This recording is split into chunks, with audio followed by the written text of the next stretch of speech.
can I comment in the chat? Ooh.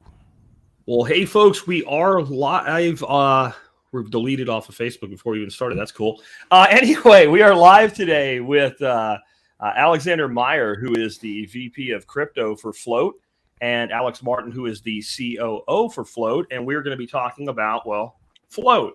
We're going to be talking about free speech. We're going to be talking about some really cool things that are coming. If I could start out, though, could I get each of you to kind of introduce yourself, tell us a little bit about your background, and let us know what brought you to Flote as a team member? Alex, you want to go first? No, I was giving it to you. All right. I'll take the floor. So I'm Alexander. I've been with the company for, I want to say about a year and a half now. I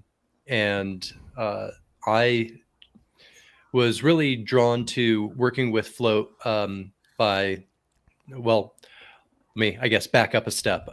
I had met Kingsley and Aaron at an event that Aaron had put together in Vegas a few years back called Anarcho Vegas.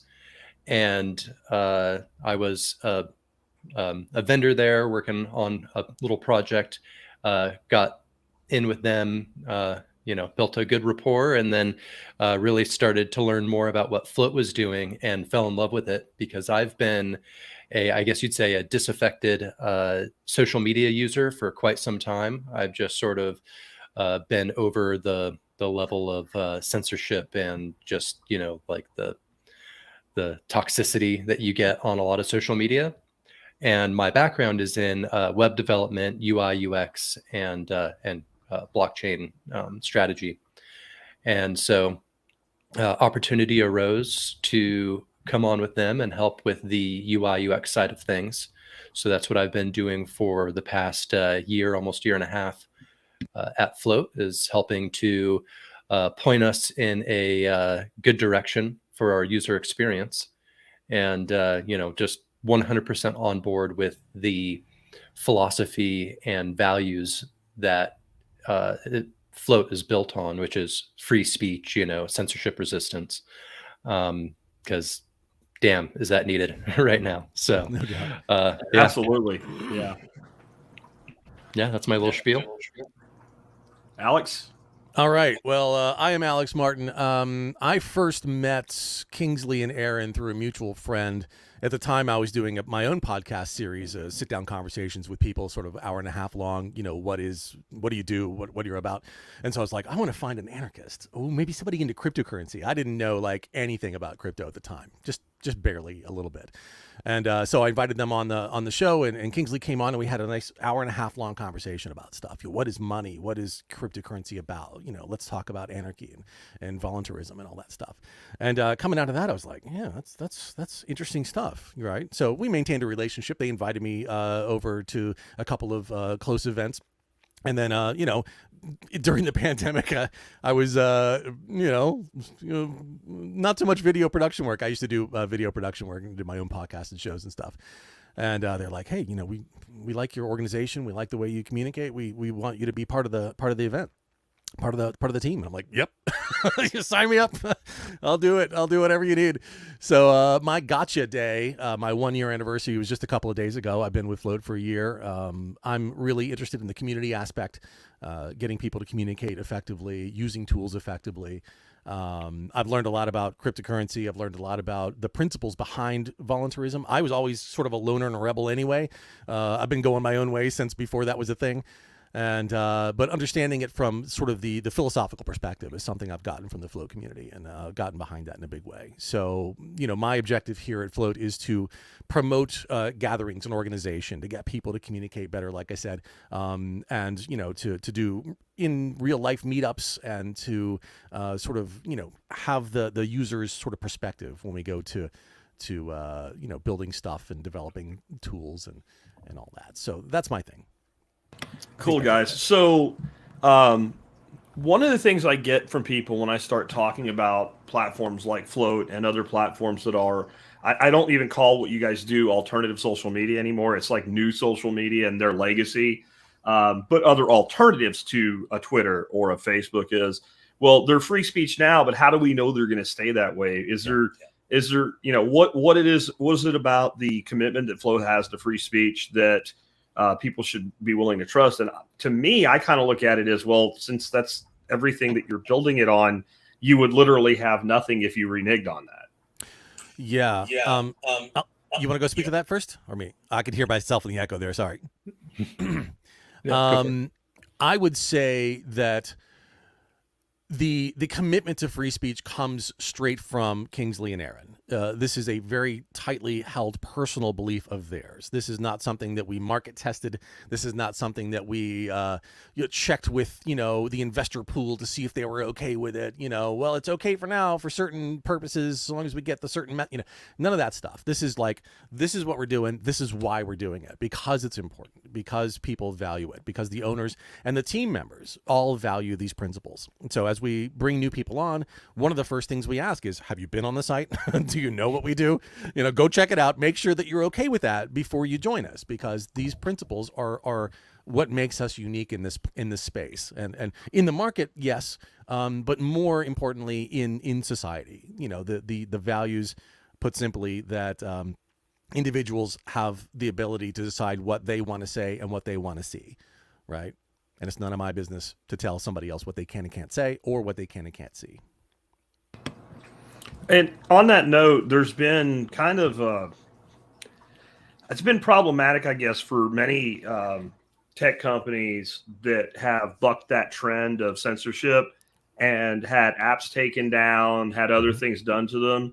Do either of y'all want to kind of speak to why you guys? I think I just saw an announcement that you're going to be out of the Google Play Store. You had an iPhone app on test flight and basically said, screw it, we're not doing that. You want to whichever one of y'all want to take that one. I'll take that one too, and then when we get to the NFT stuff, I'll sit back and listen. All right.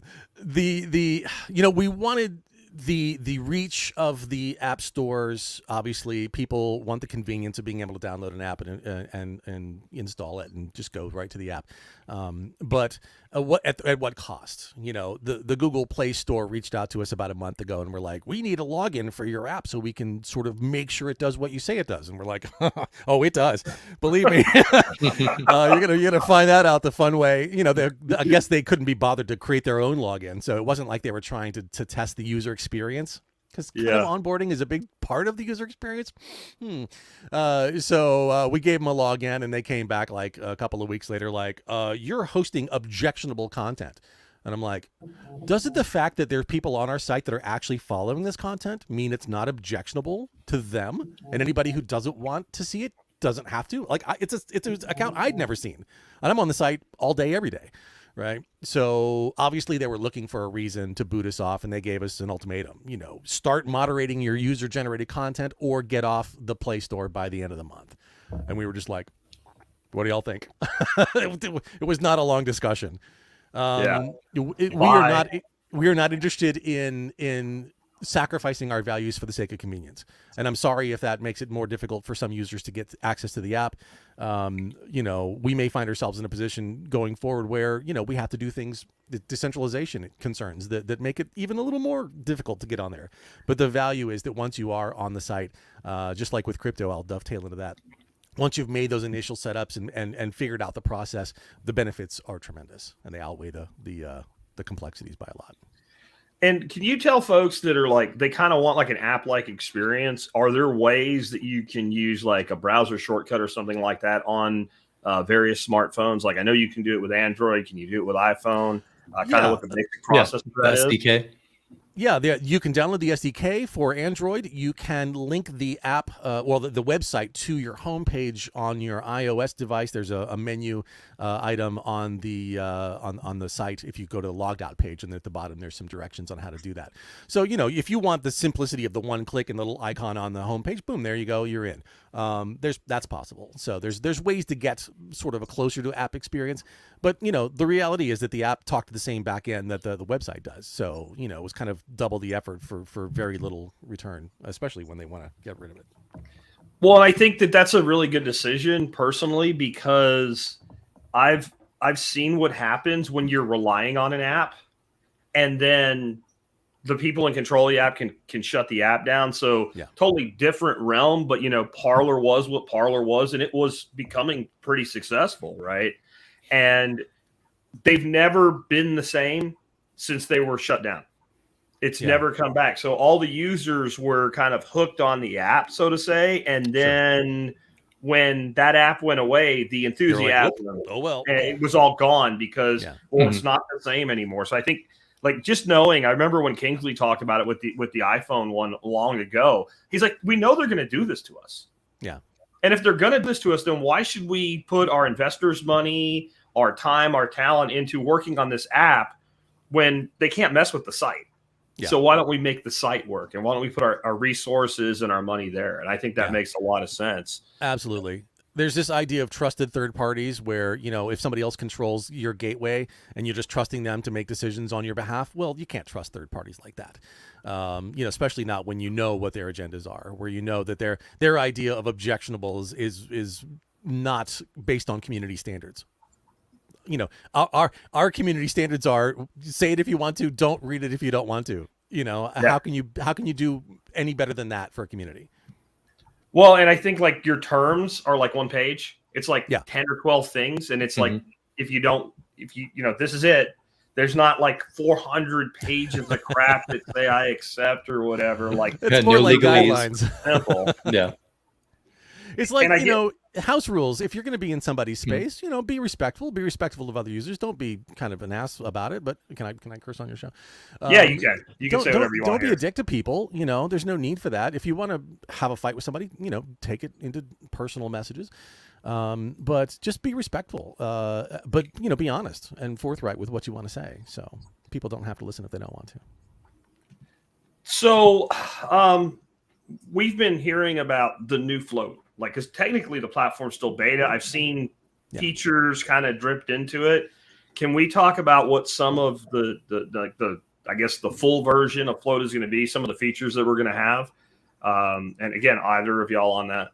Sure, Alexander. I hate to take all the first questions. Do you want some of these, or do you want me to keep going? Yeah. Why don't you? I see a good opportunity here for you to segue me into some crypto stuff. So why don't you take the overview on that? Okay, so we're going to be publishing a blog post in the next couple of days, maybe into this week or early next week, that's going to sort of talk about this in more detail. What we're doing with the version 1 release, where we're going, and obviously as you get further out into the future, those roadmap options become a little more vague. So we don't want to overpromise and underdeliver. But the reality of software development is that you set a stake in the ground. We're going to do this by this date, and then sometimes it gets more complicated than you thought it was going to be.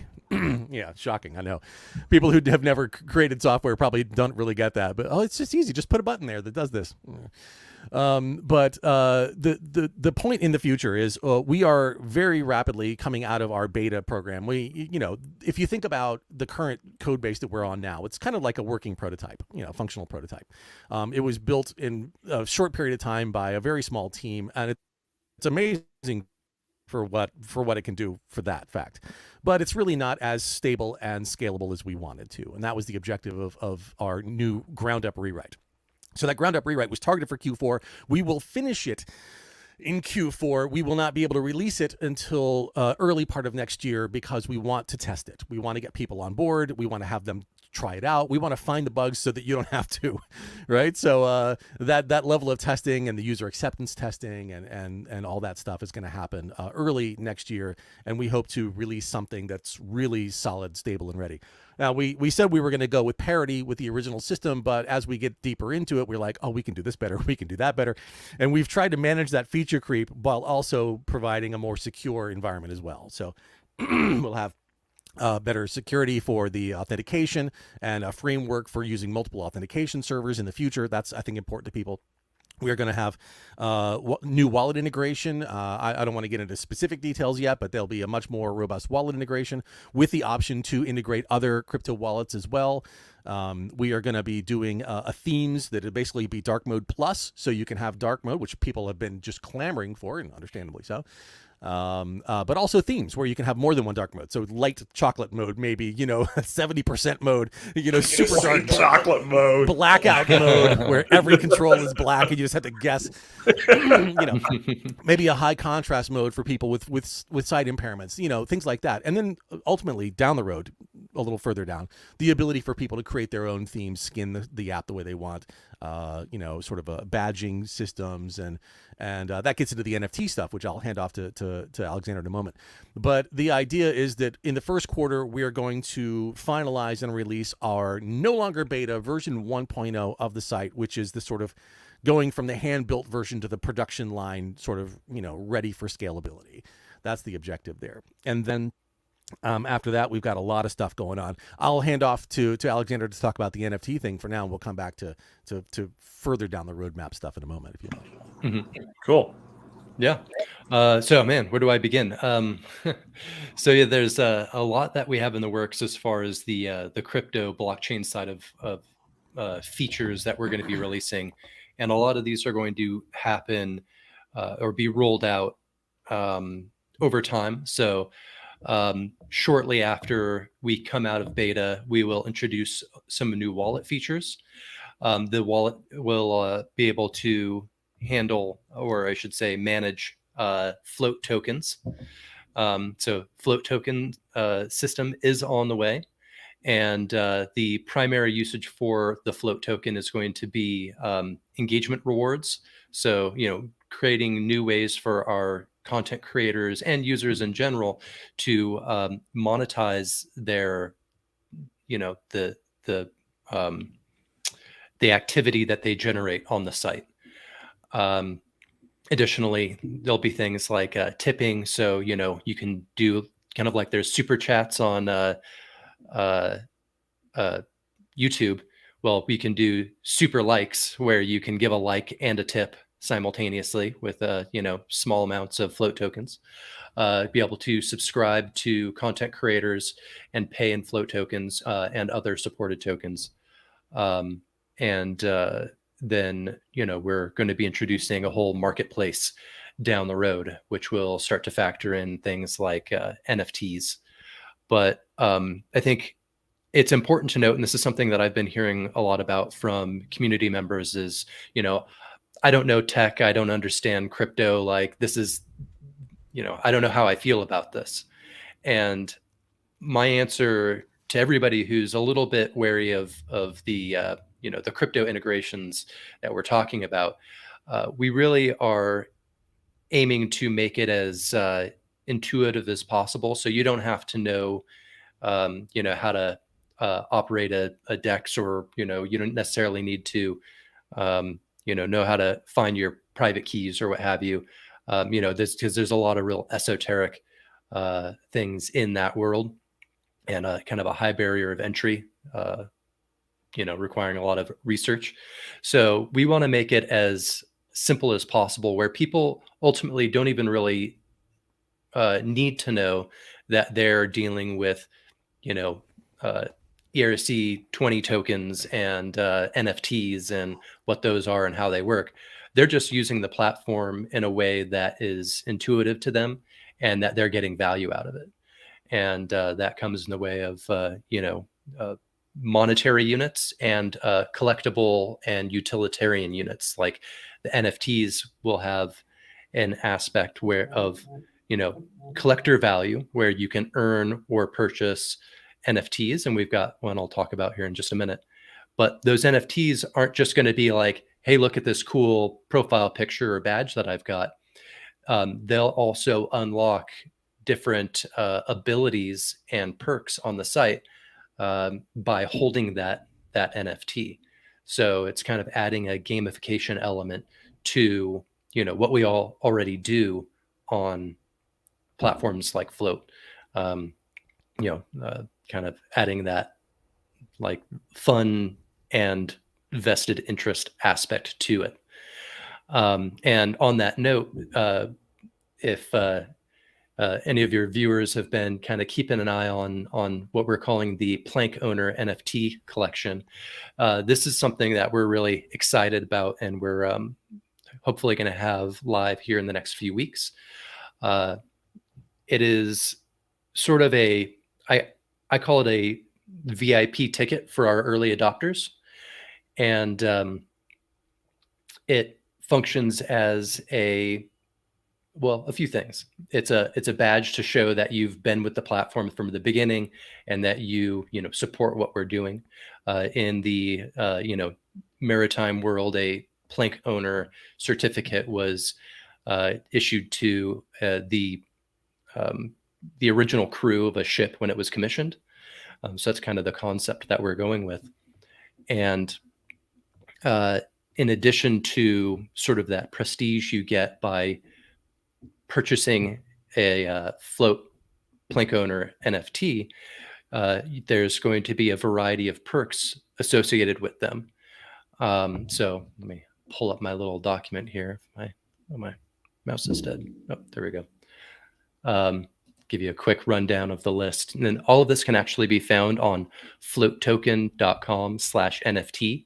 So where the information around the plank owner NFT program is going to be found.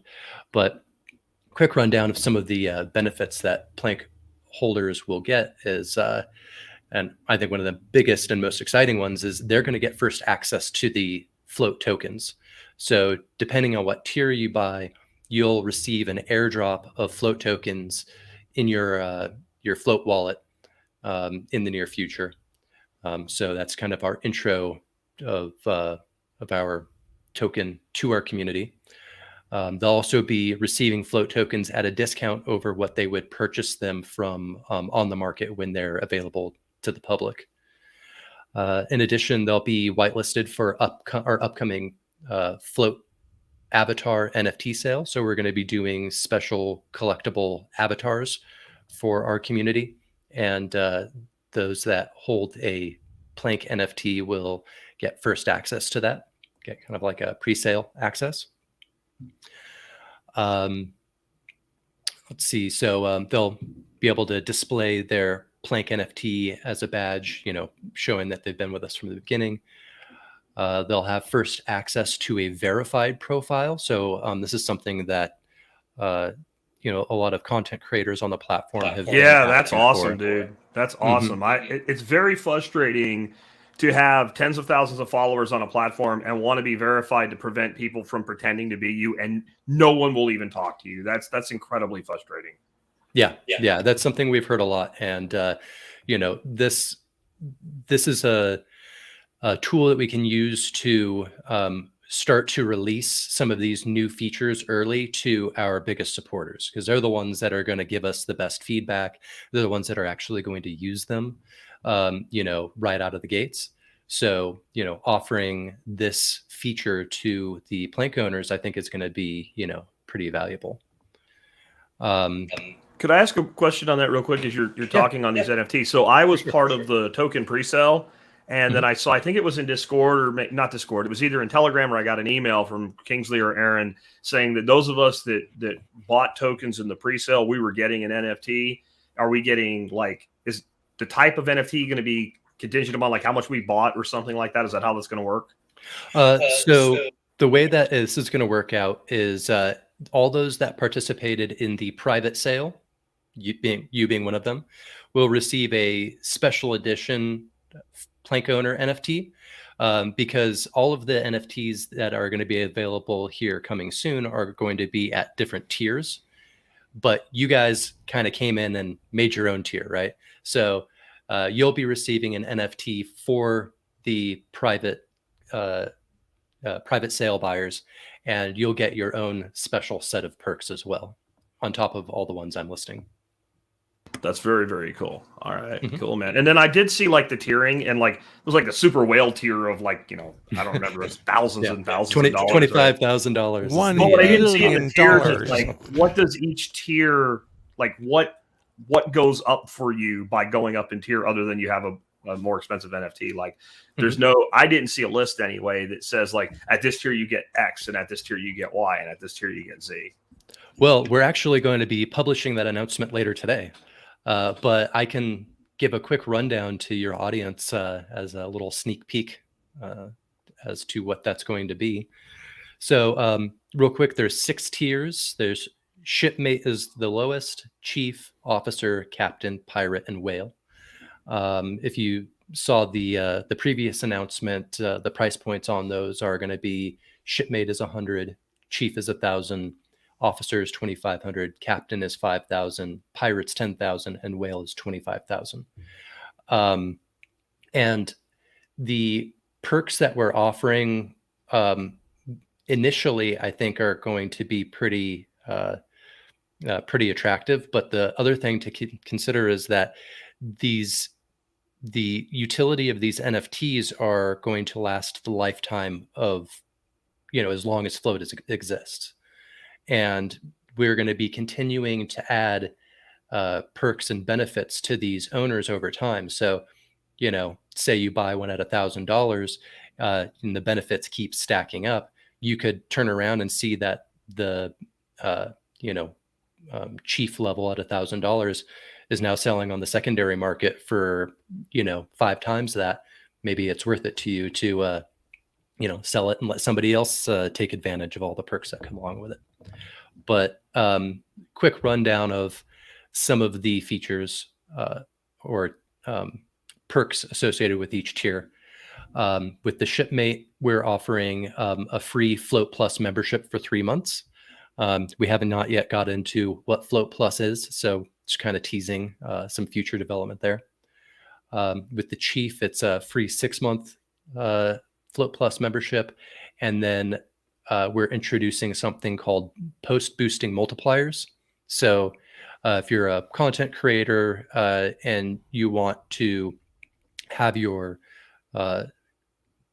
content seen by more people, you can, kind of like you do on Facebook, you can boost your post to get it out to more people. But if you hold this NFT, you'll get a multiplier on any time that you boost. So the chief will get a level 1 multiplier, officer level 2, and so on.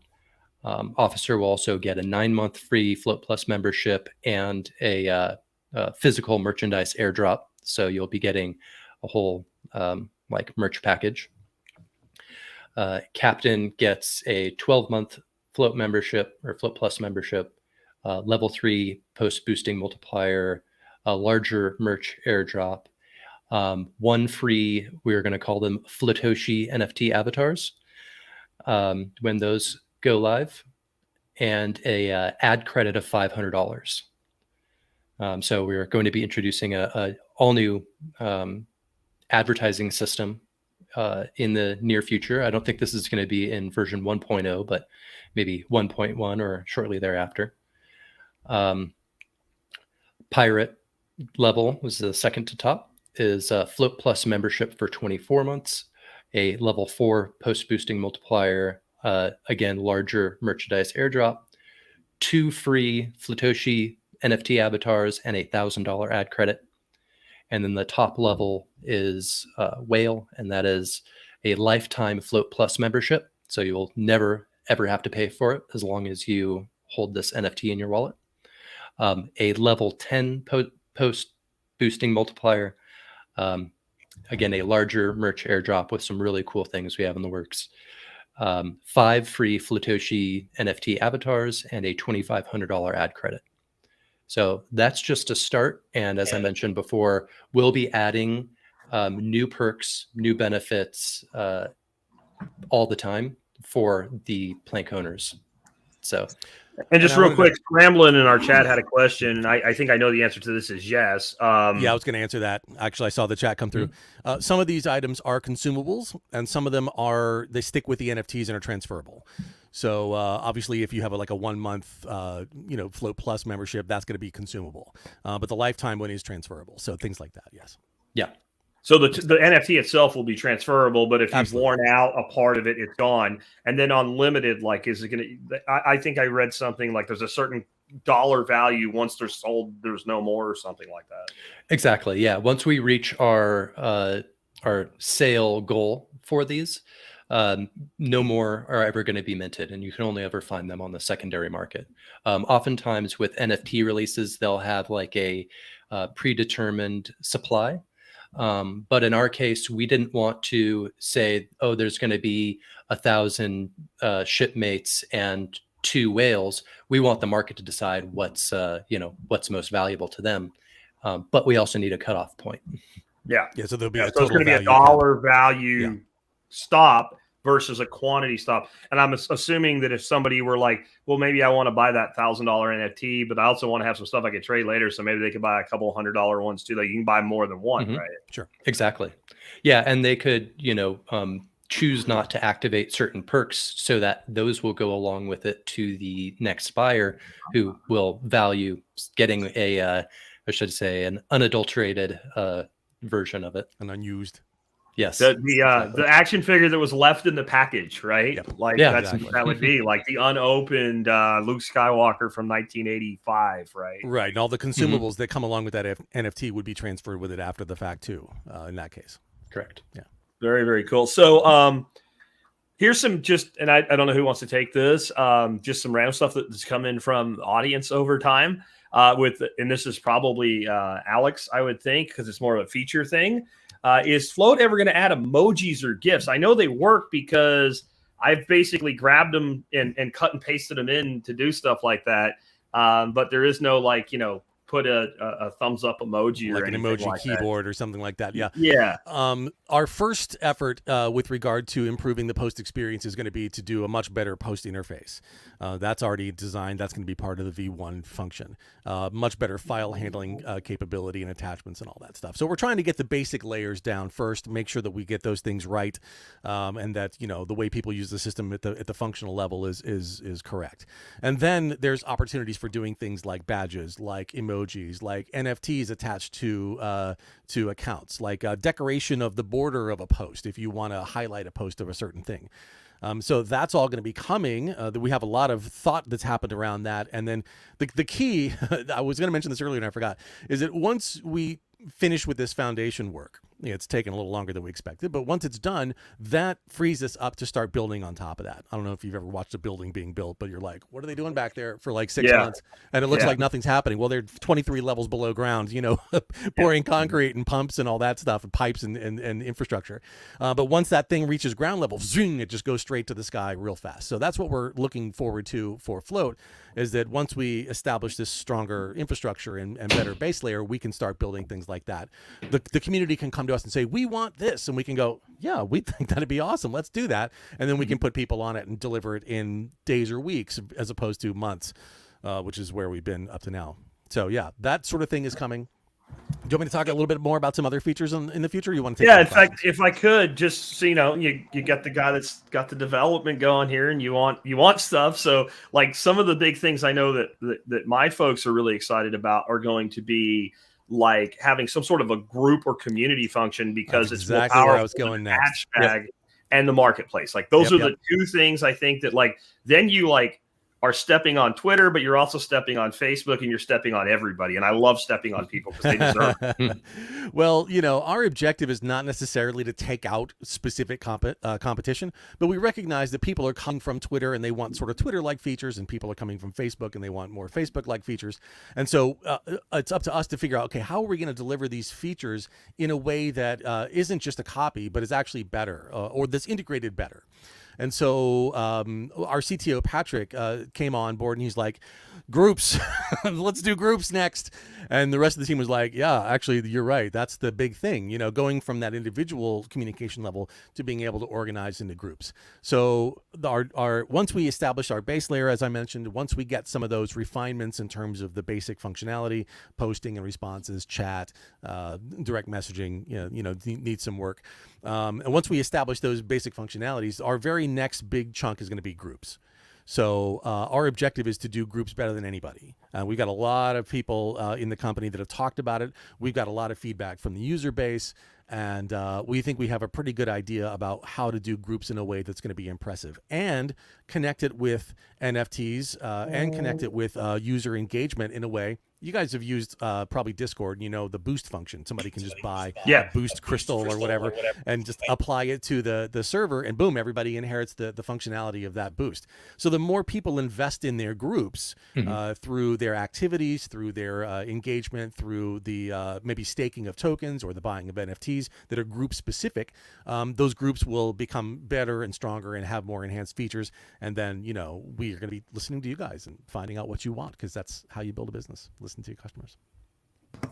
So on that, if we're going to talk about what we want, like as you're talking there about groups, like first of all, yes, yes, yes, and yes, because there's so like I've been able to build so much so rapidly on some other platforms that have groups versus just building my personal following. It broadens everything and it isolates discussion so that it's not distracted. Right.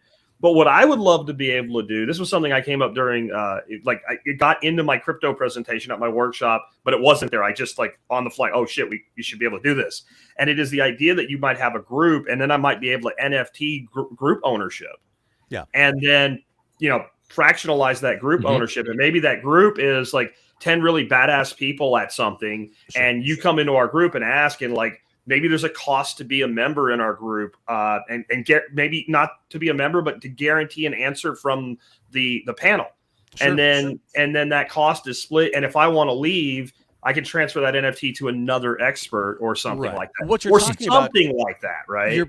We've discussed this. You're basically talking about group governance policy.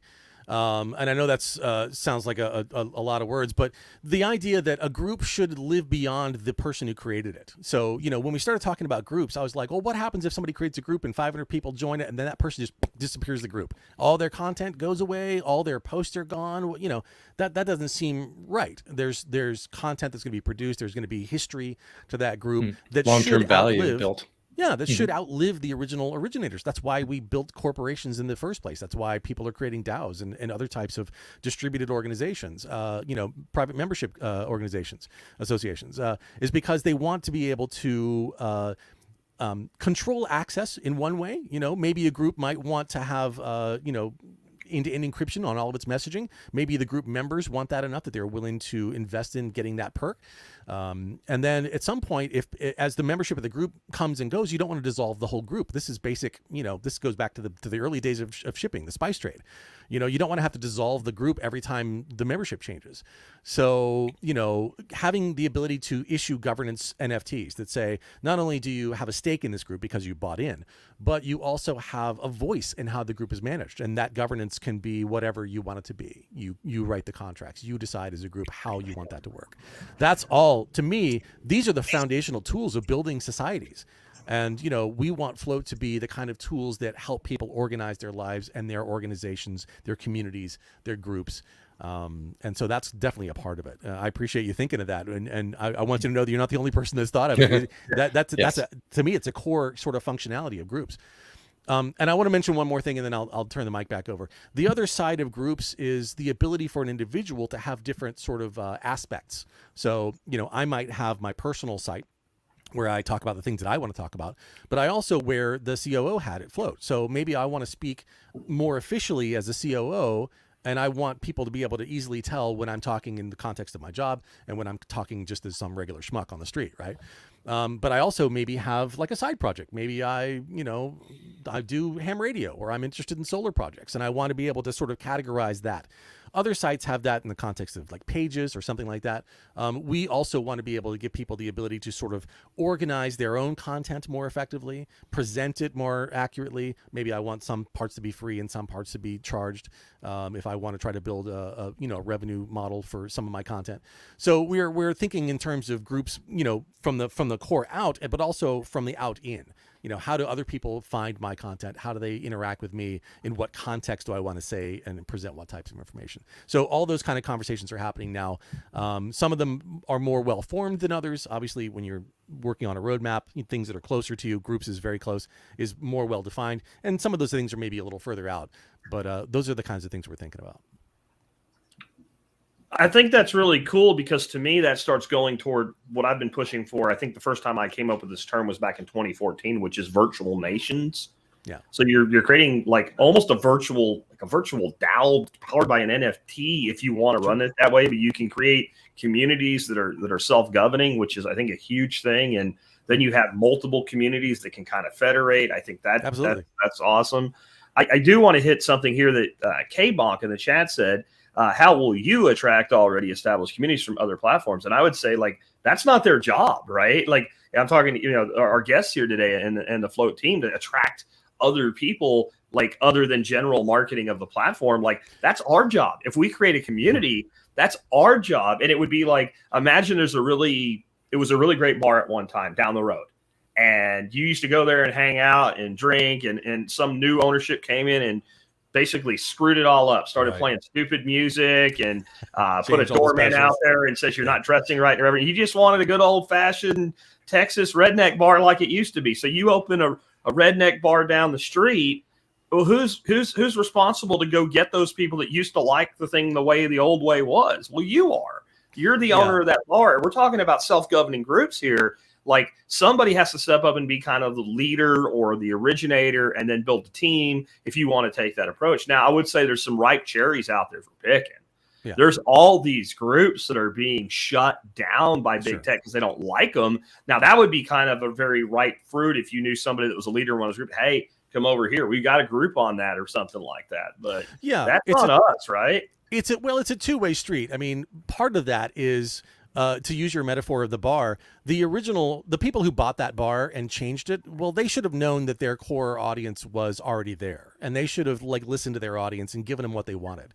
So we want to create a site based on our principles, not just our feature sets, but our principles, our guiding values, that is attractive to the kind of people that want to be around people that share those values. That's the basic fun. It doesn't matter what our feature set is. If our values are screwed, nobody's going to care. We may have the best drink maker in town, but if you have to pass that doorman and he's going to knock your hat off before you can go inside, maybe they're not going to ever taste those drinks, right? So we want to make sure that our values are where we want them to be, and they're going to attract the kind of people that share those values. Then it's about our feature set, and then it's about us letting people know that we're here. You got to market, you got to advertise, you got to go out in the community and go, hey, you guys want a cool place to hang out? Right this way. These are our values. This is our menu. This is our principles. This is what we're doing.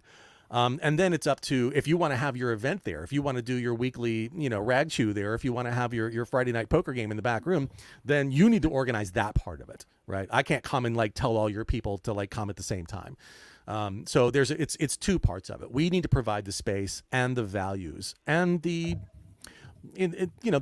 drinks, the entertainment, the mise en scène, whatever you want to call it, the environment that you want to be in, and then you need to find that environment and bring your people and be part of it. And we'd love to invite you to do that.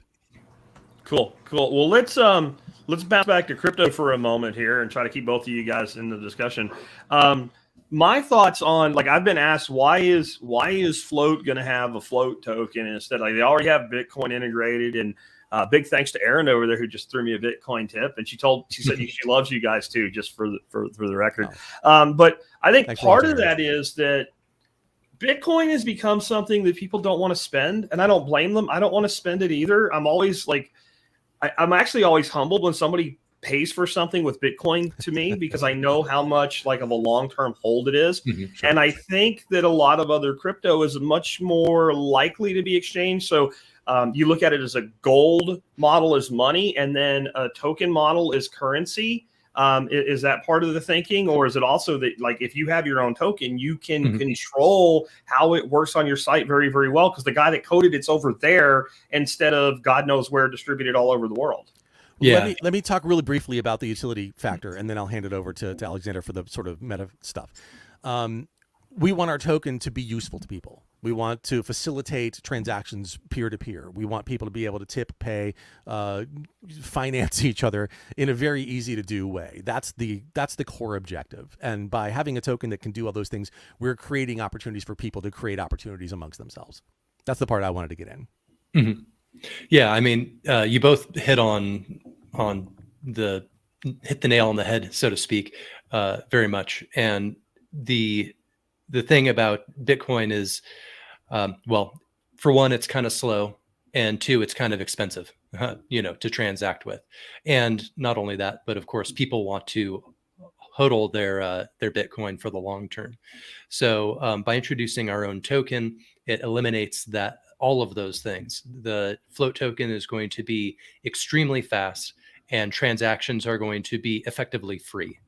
The transaction fees are going to be so minor that you won't even notice that they're there, like fractions of a penny.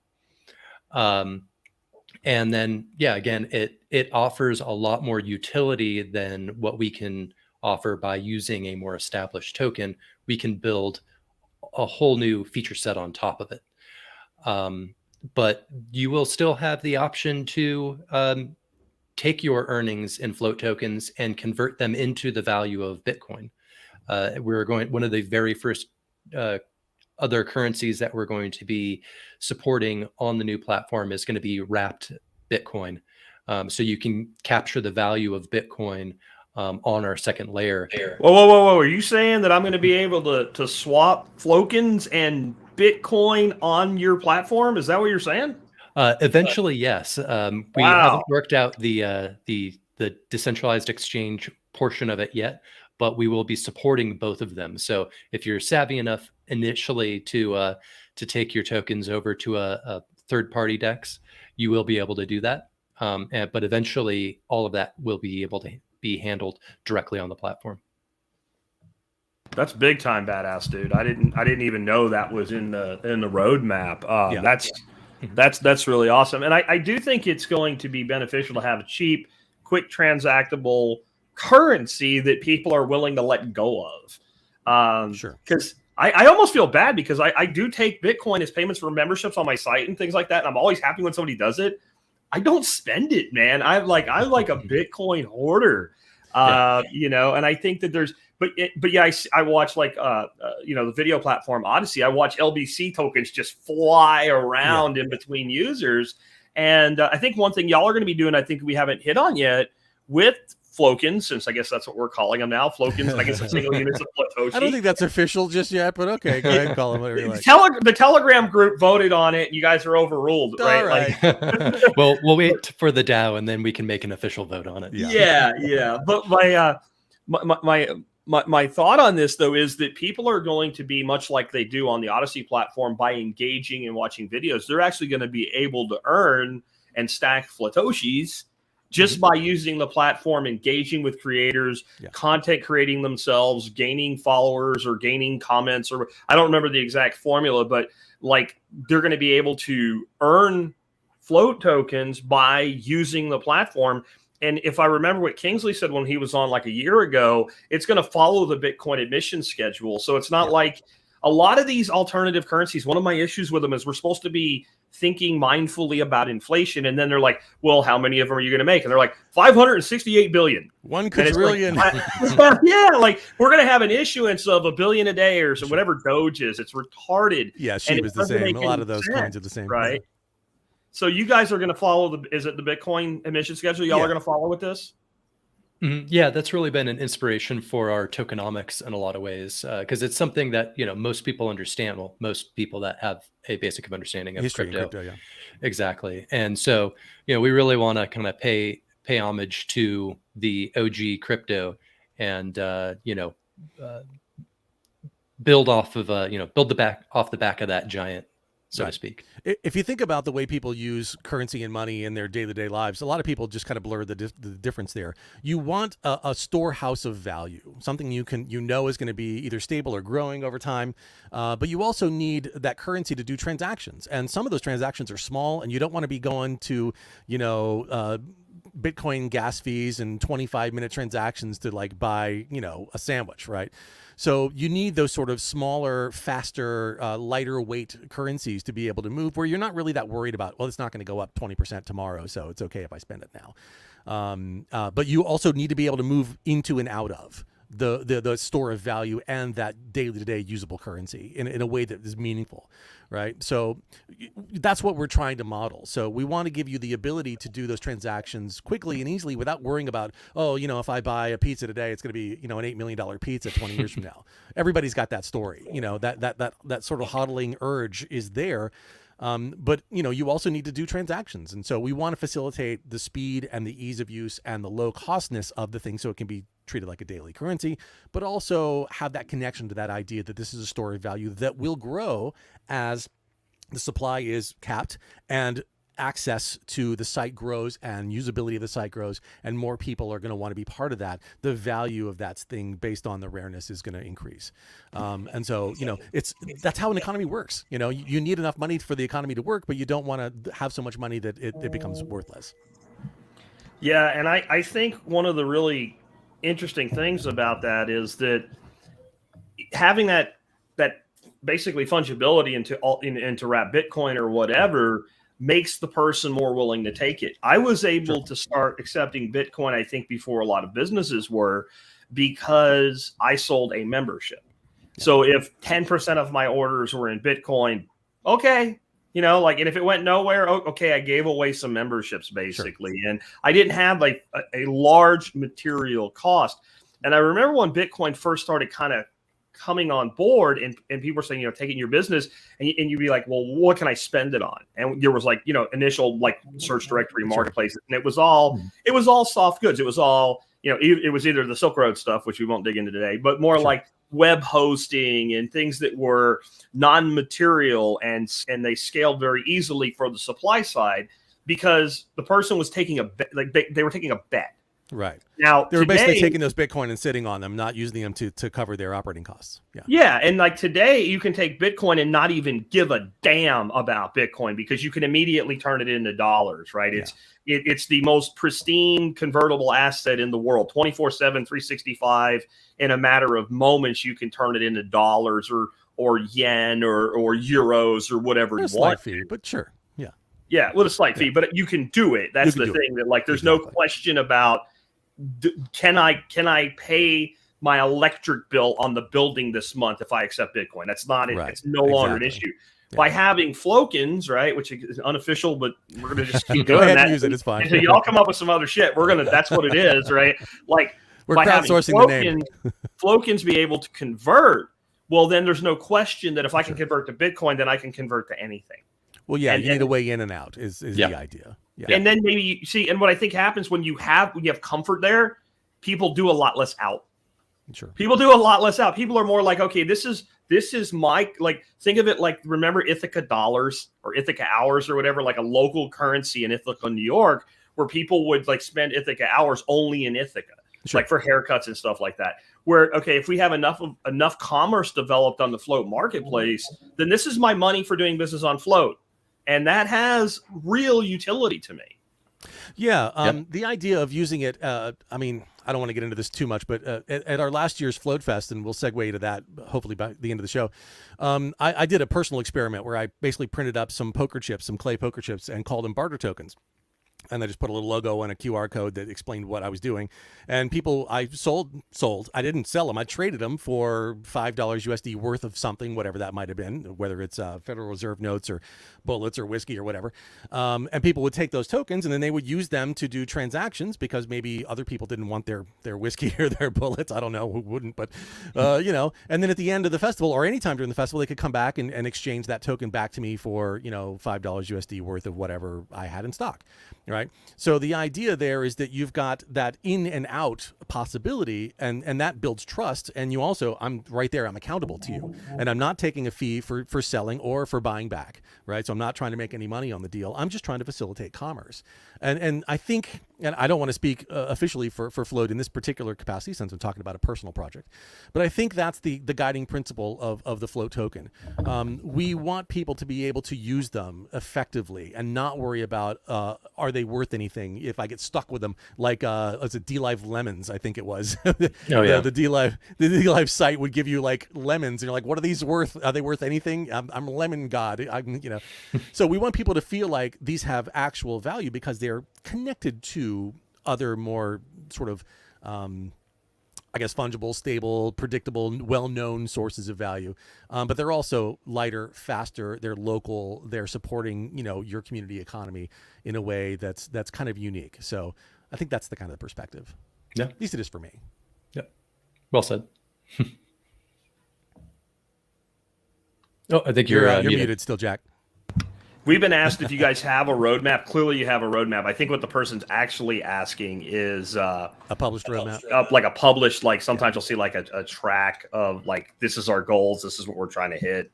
Yeah, let me speak to that for real briefly. We're preparing a blog post this week. Our blog is on flote.biz, flote.biz, and we also send out an email. As you guys have probably gotten some of them if you're Flote members. And there's a blog post that we're preparing this week that will outline the sort of near-term and near short-term objectives for the company. We want to publish a living roadmap. We have a model for how to do that in a very effective way. Publishing a roadmap is dangerous because a lot of people take those roadmap items as promises, and we've seen projects that made promises that they couldn't keep. Either half of them, at least half of them, because the realities of the situation changed under their feet. Sometimes people, reach a little further than they can really achieve. So we don't want to overpromise and underdeliver. So we do want to create a living roadmap. That's a project that will probably happen early next year, where we actually have a board that's connected to our development process. So it's not just a posting a flat file that goes out once. It's a living map that you can go to and you can see, hey, this is the thing that they say they're working on. They got 5 developers are working on this. They've spent 45 hours doing it. It's coming. This is where it is in the process. That's the level of transparency we want to offer, and we want to make sure we do that right. So look for that in the near future. So we have a crypto question here from the Flote feed. Crypto Homesteader, how do you back up your wallet on Flote? Can you just signed up for Flote? I'm having a feeling that's probably at this point not something you can do, but maybe something you'll be able to do. And that right now, if you're holding some Bitcoin on Flote, you probably should only hold a small amount and move in and out. Yeah. Currently, the wallet on the Flote platform is custodial, so it is not something in which you could get your private key and operate it like you would a non-custodial wallet. But in the future, we are going to be pretty much exclusively moving to a non-custodial model, and the first wallet that we're going to be integrating is the industry standard in the Web3 world, which is MetaMask. So that's how you'll integrate with your wallet directly within the Flote app. Yeah, as part of the transition from the current code base to the version 1 code base, we're going to encourage people to, and there will be a process for this evident in the app after the transition, to move their Bitcoin out of that custodial wallet, get the private key for it, probably just close it down, move those Bitcoin that you have there either into another wallet that you control or into your new MetaMask wallet with our version 1 software, please. Thank you.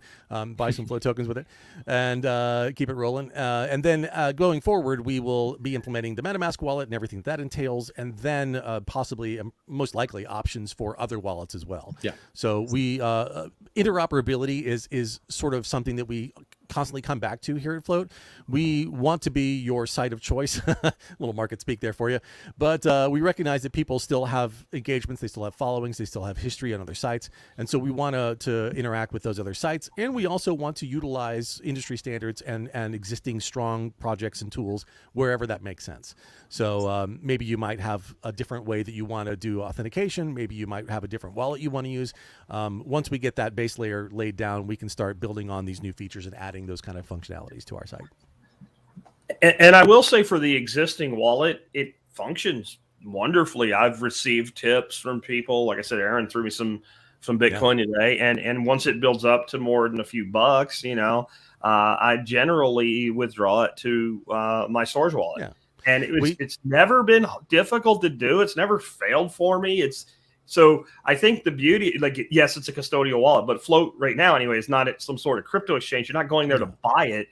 You're receiving it, or you're putting it on your wallet so you can spend it or tip others with it. So it's not, especially right now, something that's designed for you to be holding, enough money to buy. I keep saying I want to buy an island and call it Jackistan. Like, you shouldn't have your Jackistan crypto sitting on Flote. No. You shouldn't have it on any custodial wallet. Sure.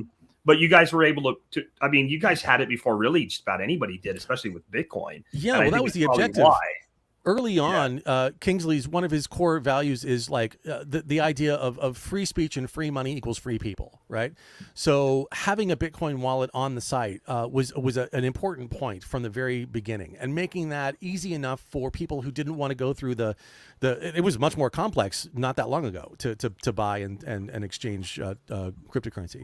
So building something that was simple for people to use to get them started. Here's $5, I'll tip you $5. That was probably one of the first pieces of Bitcoin I ever got was through Flote. So that's not entirely true, but one of the first significant ones. So the idea was to make it simple for people to get on board. And now the market is maturing, our user base is maturing, our expectations for what these tools can do are maturing, and so we decided to do something a little more, I guess industry standard would be the word, but something a little more complicated perhaps, but also a lot more powerful. Well, and I think as you move towards having a marketplace and you have more of a, instead of like just a tipping economy, you start to have more of an actual economy. And transactions, You gotta kind of do that. I think it makes a lot of sense, and I have a feeling people will be more willing to spend Flokins than they will be to spend Bitcoin, which I think enables commerce, and that means more commerce means more activity and more value. One of the big things I constantly hear from people, and I just tell them keep doing that, because they'll say, I want to leave Facebook the way that you did, but I make a lot of my business's money on Facebook Marketplace. I'm like, well, then keep doing that. Of course you would. And so I think the more we can build out a marketplace, the more we can empower people to remain as true as possible to their platform of choice, which we are all here hoping becomes Flote for everybody listening today over time. I also wanted, before we move on, I also wanted to add that new wallet will allow you to hold NFTs as well, and that's important. As we're releasing not only artistic NFTs or the Plank owner NFTs that provide perks through the system, but also as we move forward and people start using NFTs as contracts for group management, that the ability to use those NFTs in your Flote wallet is going to be critical. So that was also part of the decision. Yep. I know I'm kind of a geek in this whole crypto space, but that's like the most exciting shit I heard today when y'all were talking about having actually my thought of NFTing a group was the thing that you guys wanted to do. I'm like, oh hell yeah, because then I can just go, well, I don't have to freaking try to back some shit to do that. I can just use Flote. That's what platforms are for, right? I tell people that civilization is one wish and 100 remedies. You say, let's make something this way, and then you need contracts and agreements between people to solidify that. What happens if, and what do we do when? So that's the fundamental concept of a contract, and that's what basically NFTs are. They're smart contracts, basically. And you can write anything in there that you want. Correct me if I'm wrong, but you could pretty much write a constitution for an entire country as an NFT, and everybody could go back to the chain and go, well, there it is, it's written there, and these are the criteria. Not only that, you wouldn't have suffer the problem of our Constitution where it's reinterpreted to mean something else, right? In this case, it's all programmed. So when A and B happen, X, Y, and Z happens. It's all going to be programmatic. Yeah, and until A and B happen, X, Y, and Z shall not happen. Exactly. Right? That's the other side of it too. That's how living trust, basically smart contracts are going to be in the future. I think are going to be how wealthy people leave that legacy and say, I want this, this park maintained or something. You're going to have nobody's just going to be able to come in and say, what he would really want now is, gold plated chains for everybody on the board, right? That's not going to be a thing. You're going to have to meet the criteria, and then the will becomes what will is supposed to mean, your ability to extend your will beyond your life. Yeah, there's not a last minute codicil where somebody sneaks in and steals all your money. We just watched that Superman Returns where Lex Luthor steals this woman's boat in her house by getting her to sign a document on her deathbed. That kind of shit doesn't happen. There's no backdoor dealings when everything is visible to everybody. You can't have three guys go, yeah, I know it says this, but let's do that, and then get away with it when everybody that was part of the governance can see the consequences of every action, can see every transaction is transparent. That's the objective, to take the fog of war out of these types of things, out of governance, and really make it a thing that is, I don't want to say the phrase, but we all know, of by and for the people. Yeah. My other thought on this in general, NFT or not, contracts we all think of today is, well, what you have if you go to court. I always look at a contract as what I have so that I and my partners, or I and my customer, or I and my contractor, fill in the blanks however you want to in the relationship, can go back and say, now that we have a disagreement, let's look at this and see what we agreed to. Yeah. Right. And that's why, I always try to, if I draft a contract, it's in very, very plain language. And I've had my contracts reviewed by lawyers that are like, well, you could do this. And then no, wait a minute. Is it fundamentally sound? Yeah. Okay. Well, you could do this, and then you'd have this I want the person that puts their name next to mine at the bottom to know what they signed, why they signed it, and what they're agreeing to. Yeah. If you find yourselves in court over a contract, you've made a grievous error somewhere. The whole point of voluntarism is that we have understanding of what we're agreeing to and the ability to agree to it. And every contract should have escape clauses too. If things change, which they do, or if somebody changes their mind, how do you get out? If you've written your contracts properly and you have all people that understand what they're doing and can read, then there's no excuse. It's all in there, And if you have a fight over what the word "is" means, then you have a fundamental breakdown that's worse than court.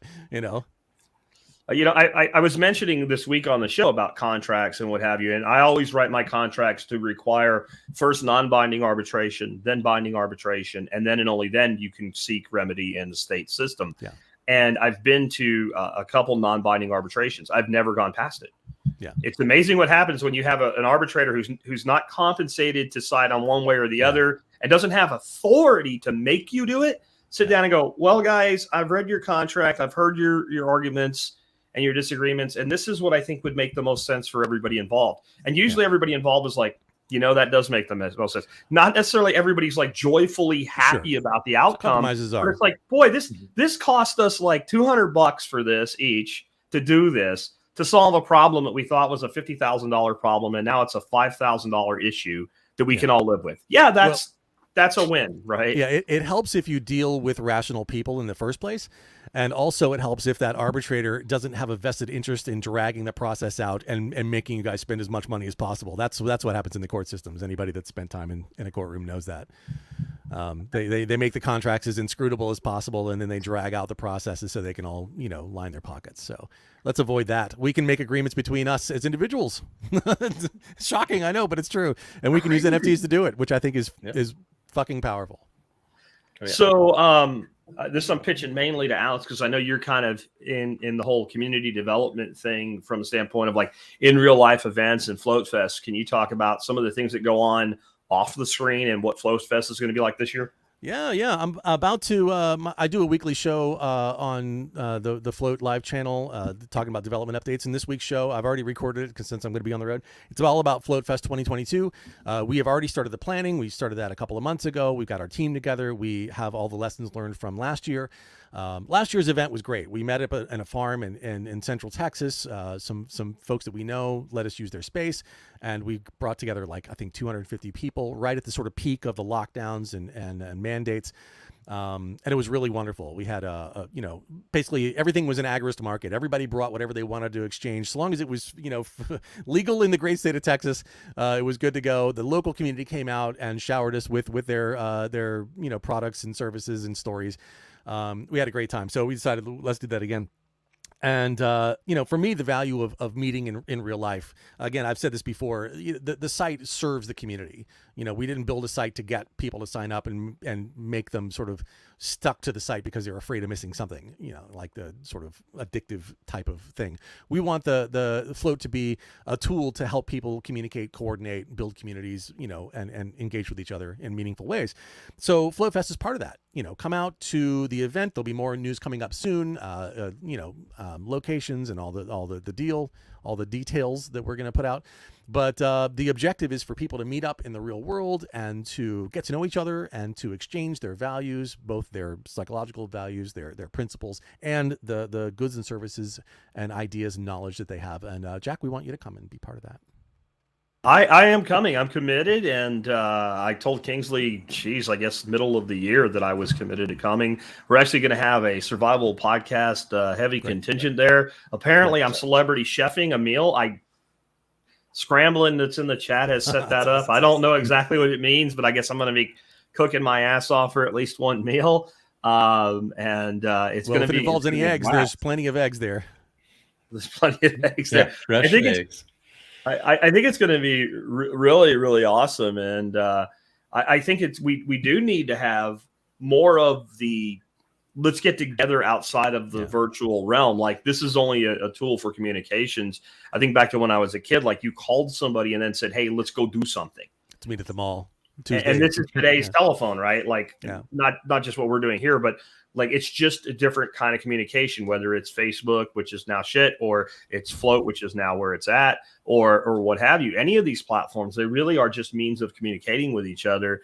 Yeah. And I kind of want to encourage people, and I want you guys' thoughts on this, to try to come up with more original content. There's nothing wrong with sharing news articles and videos out of publications or whatever, but like to me, the more we can do to actually have content that's unique to us. Yeah. And that's what I love about moving toward like a group model of having this, this repository of knowledge, because that's what these things really can become. Yeah, well, that was the idea that brought me to Flote in the first place. This idea, the foundation for my old podcast where I met Kingsley, was this idea that everybody has unique skills and abilities that maybe they take for granted because it's their skill. Well, I just do this. Well, it's amazing to the rest of us who've never done that and have no idea how you did it. Somebody on the site today that's like knitting shawls and Afghans. I'm like, that's amazing. And they're just like, oh, it's just something I do in my free time. All of us have some value. We don't have to look to leaders. We don't have to look to celebrities. We don't have to look to what do they call those people? Influencers. We can do our own stuff, right? And everybody has some value. Some may be more visible, some may be more psychological, some may be more emotional. And so if we all get together and share those values, we're all vendors of a sort. And I think that's a core value for Flote and for Flote Fest, is that it's not about coming to a thing and standing in front of a stage and having an experience and somebody else crafted for you. We will do some of that. But it's about crafting your own experience. It's about bringing your own people, bringing your own ideas, bring your grilled cheese sandwich machine and your axe throwing equipment, bring your playland for the kids, bring your dog, bring your family, bring your mama, bring whatever you want.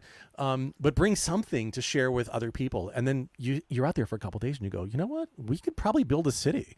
Just, the 50 or 100 or 500 of us, we could do this. We could, with enough arable land and some focus and some governance contracts, we could probably make this work.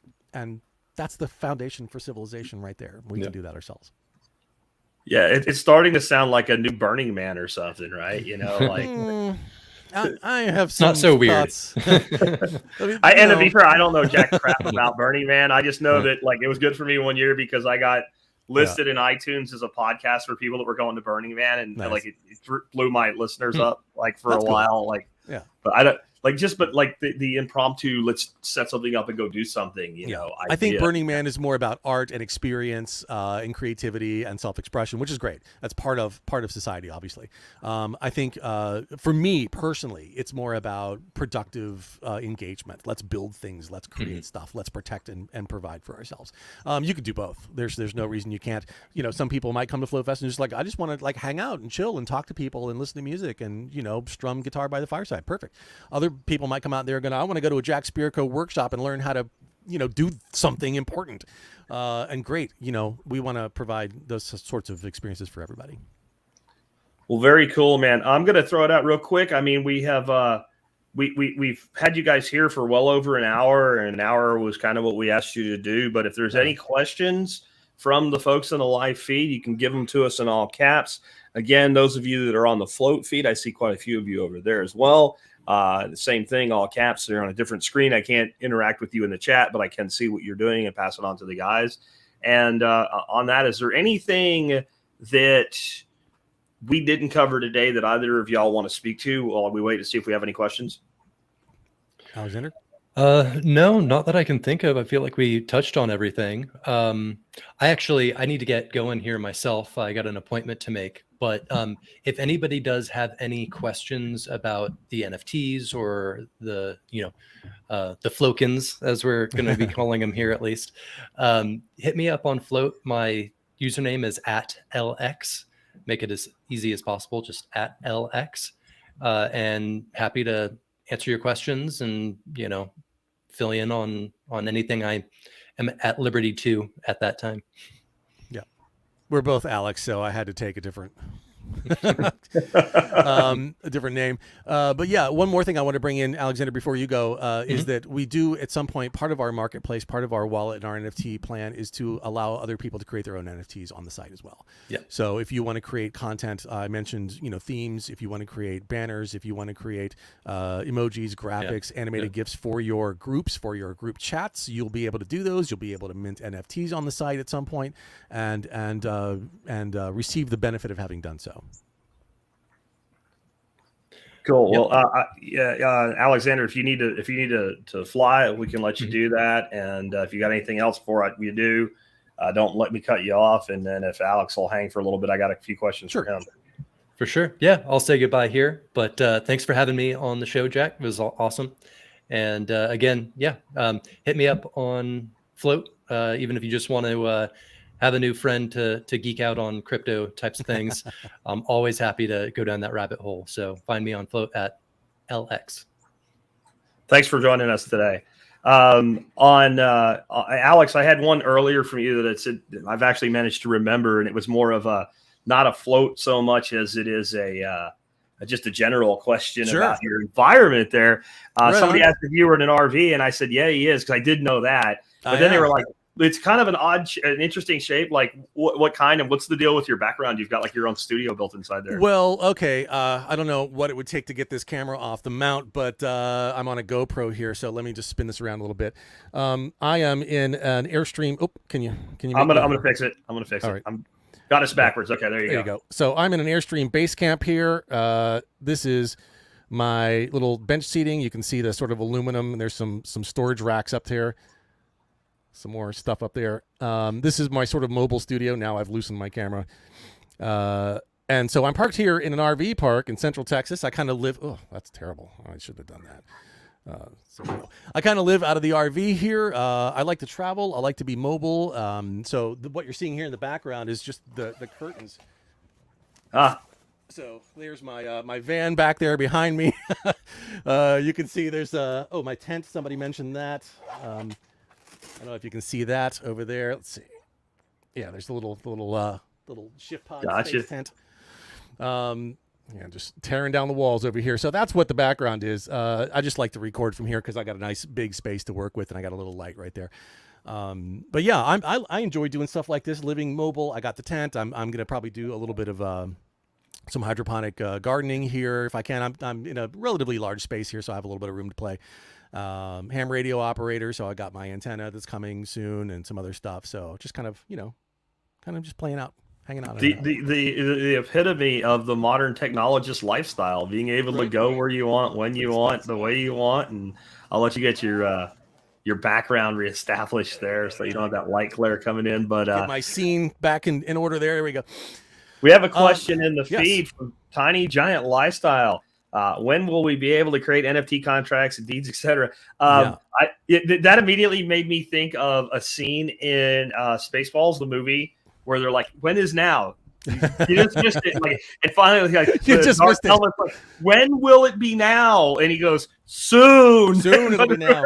Right? Because I've noticed that you guys you've had to be honest about the development side of this, and hard dates are not something that you're really big on, which I don't blame you.